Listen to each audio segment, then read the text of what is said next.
Hello বন্ধুরা, আশা করি আপনারা সবাই খুব ভালো আছেন। আমরাও খুব ভালো আছি। আমরা রিসেন্টলি ঘুরে এলাম সিল্ক রুট, বরফে মোড়া সিল্ক রুট থেকে। অসাধারণ সুন্দর একটা এক্সপিরিয়েন্স। প্রথমে আমরা উত্তরবঙ্গ করে বামুনহাট যে এক্সপ্রেস আছে 7:40, সেই এক্সপ্রেসে করে যাত্রা শুরু করলাম। আর রাতের বিশেষ ভিডিও করা হয়নি, সকাল হয়েই গেছে দেখতে পাচ্ছেন। চারিদিকের একটা সুন্দর পরিবেশের সম্মুখীন হলাম আমরা। তিস্তা নদীর ধার দিয়ে আমরা চলছি আমাদের আজকের ডেস্টিনেশনের উদ্দেশ্যে। এটা হচ্ছে সিলারিগাঁও। অনেকটাই পথ যেতে হবে, এখনো বাকি আছে। প্রায় আপনার 4-4.5 ঘন্টা লাগে।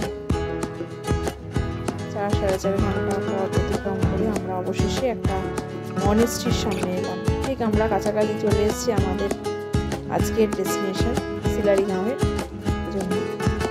মনেস্ট্রিটা খুবই সুন্দর ছিল। কালিম্পংয়ের এক বিখ্যাত মনেস্ট্রি। দারুণ ছিল। প্রচণ্ড হাওয়া দিচ্ছিল। এক অপূর্ব দৃশ্য সম্মুখীন হলাম। তারপর আবার গাড়ি নিয়ে ধীরে ধীরে এগিয়ে গেলাম আমাদের হোমস্টের উদ্দেশ্যে। আস্তে আস্তে চারিদিকে বন জঙ্গল দেখতে দেখতে সূর্যাস্ত হয়ে এলো। সে সমস্ত দেখতে দেখতে আমরা এগিয়ে গেলাম আমাদের আজকের গন্তব্যস্থল। চারিদিক ভীষণ সুন্দর লাগছে। আজকে পৌঁছে গেলাম অবশেষে আমাদের হোমস্টে, সিলারিগাঁওয়ের যে হোমস্টে ছিল।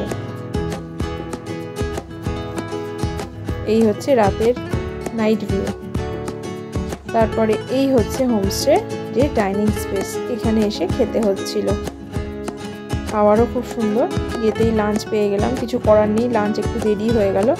পাঁপড় ভাজা ছিল, সরু চালের ভাত, ফুলকপি আলু দিয়ে তরকারি, ভীষণ সুন্দর টেস্টি ছিল। ডিম ছিল, এছাড়াও ডাল ছিল, সমস্ত কিছু ছিল।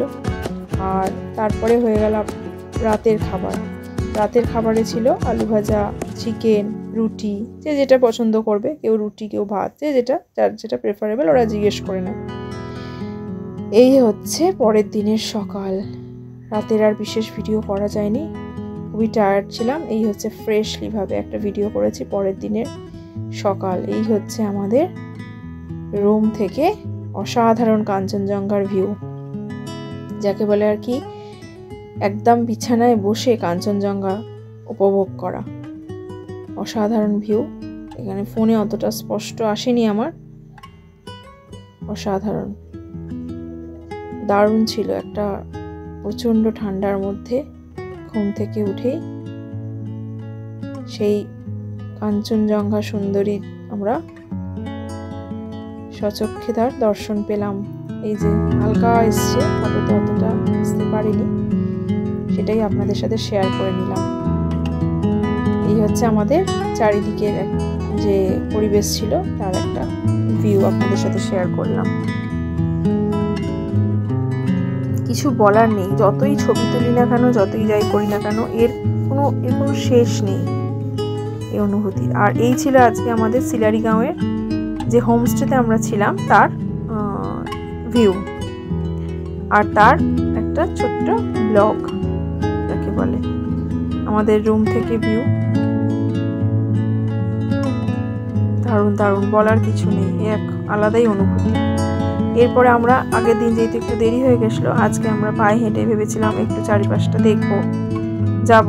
এই জন্য ওরা ওখান থেকেই আমাদের ব্রেকফাস্ট দেবে বলেছিল, মানে দেওয়ার ছিল, কিন্তু তার আগে আমাদের একটু খিদে পেয়ে গিয়েছিলো।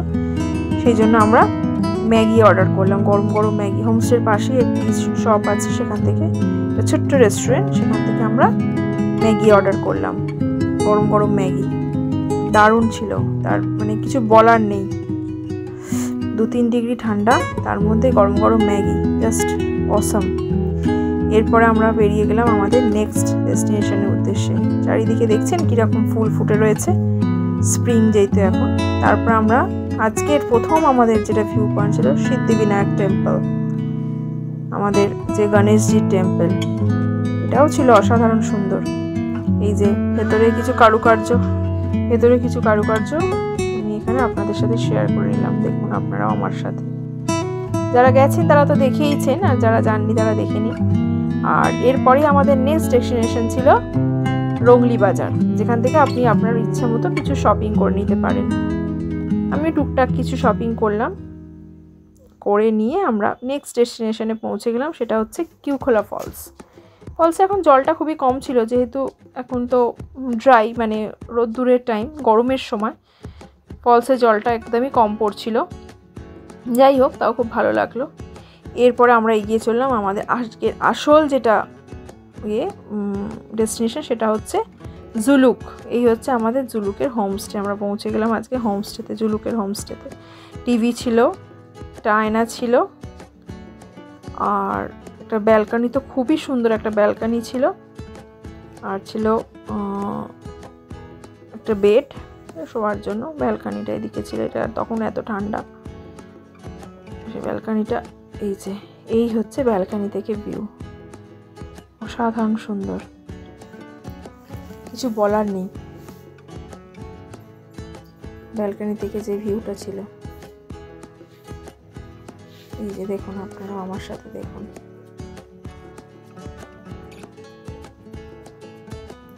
এই হচ্ছে হোমস্টের টয়লেটটা, সুন্দর ব্যবস্থা। খাবারে ছিল ভাত, তরকারি, ডাল, ডিম। দুপুরে তো এখানে ডিম।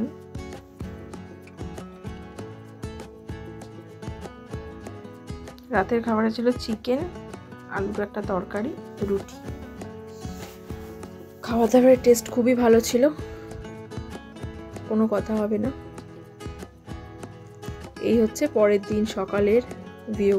একদম তখন টেম্পারেচার ছিল -1, পাওয়া যায়। চারিদিকটা দুর্দান্ত দেখতে লাগছিল।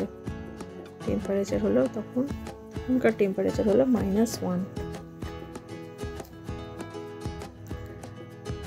এখানে আমরা দাঁড়িয়ে একটু সময় কাটাচ্ছিলাম।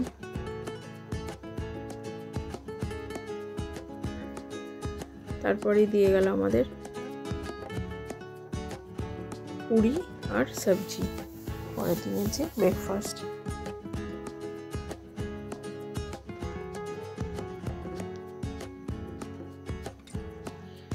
তারপরে আমরা আজকে আমাদের যে মেন ভিউ পয়েন্ট আসতে চলেছে আমাদের সামনে, মুখ্য আকর্ষণ, সেটা হচ্ছে জিগজ্যাগ ভিউ পয়েন্ট। এই যে জিগজ্যাগ ভিউ পয়েন্ট দেখুন।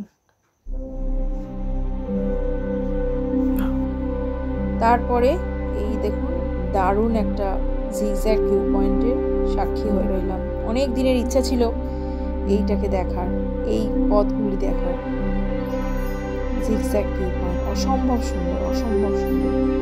কাঞ্চনজঙ্ঘা সুন্দরীকে দেখতেই পাচ্ছেন। দেখতে দেখতে আমরা পৌঁছে গেলাম আমাদের নেক্সট ডেস্টিনেশন, এটা হচ্ছে নাথাং ভ্যালি। এখান থেকে ডিস্টেন্স অনেকটা।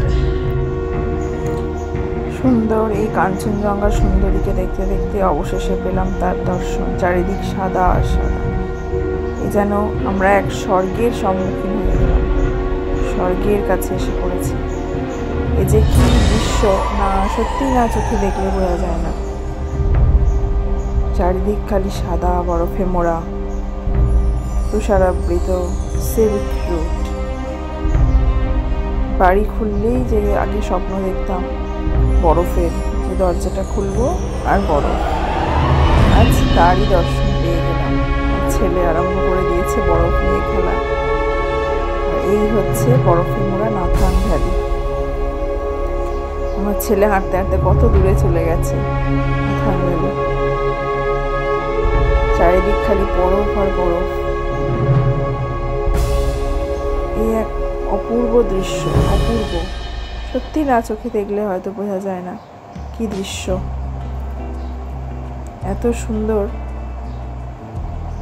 একদমই কিছু এর কোনো ভাষায় প্রকাশ করা যায় না। অপূর্ব সুন্দর, মনে হচ্ছে যেন আমরা স্বর্গের মধ্যে রয়েছি। এইভাবে আমরা চলে গেলাম বাবা মন্দিরে, ঢুকলাম। এই যে বাবা মন্দিরের সিঁড়ি, এখান দিয়ে আমরা উপরে উঠে যাচ্ছি। এটা হচ্ছে ওল্ড বাবা মন্দির হরভজন সিংয়ের। এনারা বিশ্বাস করেন যে তিনি এখনও এখানে উপস্থিত আছেন। উনি এখন এখানে আসেন, ওনার সমস্ত কিছু সরঞ্জাম এখানে রয়েছে, ওনার যা যা প্রয়োজনীয় সরঞ্জাম সব কিছু রয়েছে। আর এই হচ্ছে ওপর থেকে ভিউ, বাবা মন্দিরের ওপর থেকে ভিউ, বাবা মন্দিরের ওপর থেকে এই ভিউ রয়েছে।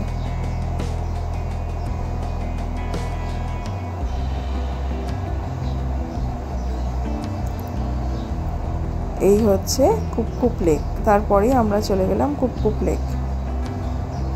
এই হচ্ছে কুপকুপ লেক।